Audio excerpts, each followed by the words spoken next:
ফরিদপুরের ভাঙ্গায় সর্বজনীন pension scheme বাস্তবায়নের লক্ষ্যে অংশীজনদের সাথে এক মতবিনিময় সভা অনুষ্ঠিত হয়েছে।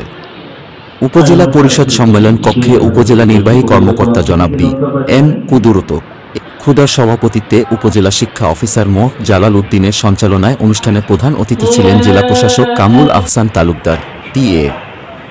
এতে বিশেষ অতিথি ছিলেন সহকারী কমিশনার ভূমি মেশকাতুল জান্নাত রাবেয়া, সহকারী কমিশনার মুজিবুল হক, ভাঙ্গা থানা অফিসার ইনচার্জ ওসি মোঃ মামুন আল রশিদ, উপজেলা কৃষি কর্মকর্তা জীবাংশু দাস, মৎস্য কর্মকর্তা দেবলা চক্রবর্তী, বীর মুক্তিযোদ্ধা মাহবুব হোসেন মোতালেব, ভাঙ্গা সরকারি পাইলট উচ্চ বিদ্যালয়ের প্রধান শিক্ষক মো হায়দার হোসেন প্রমুখ।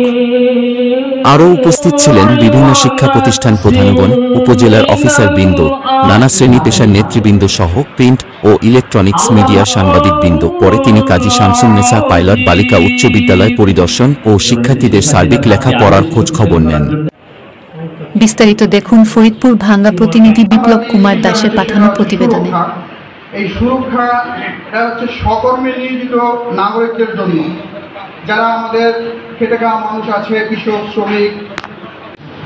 আমাদের যে গড় আয়ু 72.3 প্রায় 73 বছর দখল, আমাদের এতিমের সম্পত্তি দখল, যার রাজনৈতিক প্রভাব আছে অথবা অন্য যে কোনো ভাবে যার সম্পদের জোর আছে, তিনি আমাদের গরিব পাশের যে মানুষটি আছে তার সম্পত্তি দখল করার একটি প্রবণতা আছে। শুধু ভাঙা নয়, সারা ফরিদপুরে এই প্রবণতা আছে।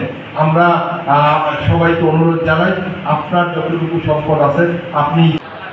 আমরা কতদিন কর্মক্ষম থাকবো জানি না। আজকে খুব সুন্দর একটা বাংলাদেশ সরকারের মাননীয় প্রধানমন্ত্রী সর্বোচ্চ করে দিয়েছে, সেটা আমাদের সকল নাগরিকের জন্য উন্মুক্ত করে দিয়েছে। আমি মনে করি বাংলাদেশের স্বাধীনতার পর যতগুলো আমাদের কল্যাণমূলক রাষ্ট্র গঠন করার